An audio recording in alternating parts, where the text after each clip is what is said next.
नमस्कार शेतकरी बंधूंनो, मी तुषार जाधव श्रीकृष्ण कृषी सल्लागार या यूट्यूब चॅनलमध्ये आपलं सर्वांचं स्वागत करतो।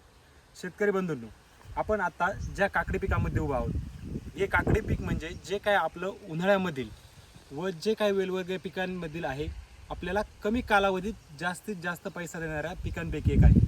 परंतु या पिकामध्ये आपण योग्य प्रकारे नियोजन न केल्यास हे पीक आपल्याला जास्तीत जास्त लॉसमध्ये आणि जास्तीत जास्त आर्थिक नुकसान देखील आपल्याला करू शकतं। यामध्ये काही प्रॅक्टिसेस आपल्याला करणं अत्यंत महत्त्वाचं आहे, ज्यामध्ये पहिली जी काही आपली प्रॅक्टिस आहे ती म्हणजे आपलं वेळेवर पाणी नियोजन करणं। आपलं जे काही काकडी पीक आहे याची मुळे जी काही आपली तंतुमय असल्यामुळे म्हणजे जमिनीच्या वरच्या भागात वाढत असल्यामुळे आपल्याला याला पाणी नियोजन वेळेवर वापसा स्थितीमध्ये करणं अत्यंत गरजेचं आहे। तसेच आपण जे पाणी नियोजन आपलं वेळेवर न केल्यास आपल्याला पिकावरती मोठ्या प्रमाणामध्ये जी काही कीड आहे, किडींचा प्रादुर्भाव बघायला मिळू शकतो।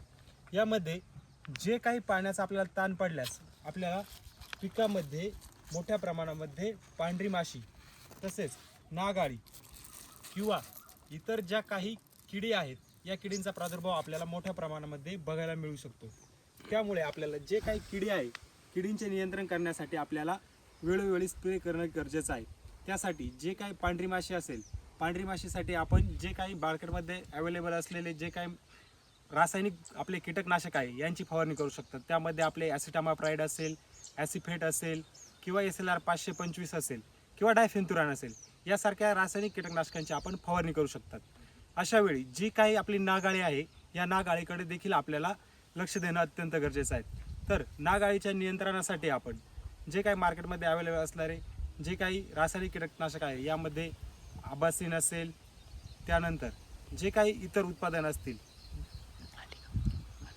जे काही ॲक्ट्रा वगैरे जे काही असतील, अलिका आहे, हे उत्पादन आपण वापरू शकतात। त्यानंतर पुढचा महत्त्वाचा मुद्दा म्हणजे जी काही आपली पांढरी माशी वाढली, पांढरी माशी वाढल्यामुळे जे काही आपले वेलवर्गीय पीक आहे, वेलवर्गीय पिकांमध्ये मोठ्या प्रमाणामध्ये आपल्याला व्हायरसची समस्या बघायला मिळू शकते।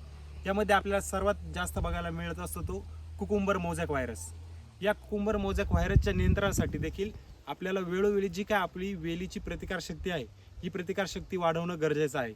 यासाठी आपण जे काय आपले अन्नद्रव्य व्यवस्थापन आहे तर अन्नद्रव्य व्यवस्थापन आपल्याला करणं गरजेचं आहे। तसेच जी काही वेल आपली फ्लॉवरिंगच्या अवस्थेत येत असते त्यावेळी आपल्याला सर्वात जास्त जो काही व्हायरस आहे, व्हायरसचा प्रादुर्भाव बघायला मिळत असतो। अशा वेळी व्हायरसच्या नियंत्रणासाठी आपण जे काही मार्केटमध्ये उपलब्ध असलेले उत्पादन आहे परफेक्ट, ते आपण 200 लिटर पाण्यासाठी 400 मिली त्यासोबत चिलेटेड झिंक याचा देखील आपण फवारणी करू शकतात।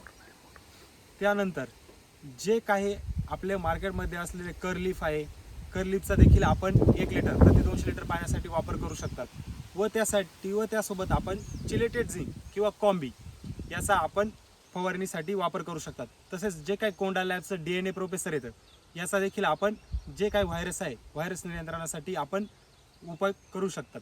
त्यानंतर जे काही सध्याचं वातावरण आहे तर सध्याच्या वातावरणामध्ये आपल्याला भुरी रोगाचा जास्त प्रादुर्भाव बघायला मिळत आहे। तर अशा वेळी भुरी रोगाच्या नियंत्रणासाठी आपल्याला फवारणी करणं देखील गरजेचं आहे। यासाठी जे काही आपलं भुरी नियंत्रणासाठी आपण जे काही झोल ग्रुपमधील जे काही आपले फंगीसाइड्स आहेत त्यामध्ये जे काही स्कोर असेल, कॉन्टाप असेल किंवा आपली टिल्ट असेल, टिलचा देखील आपण उपयोग करू शकतात।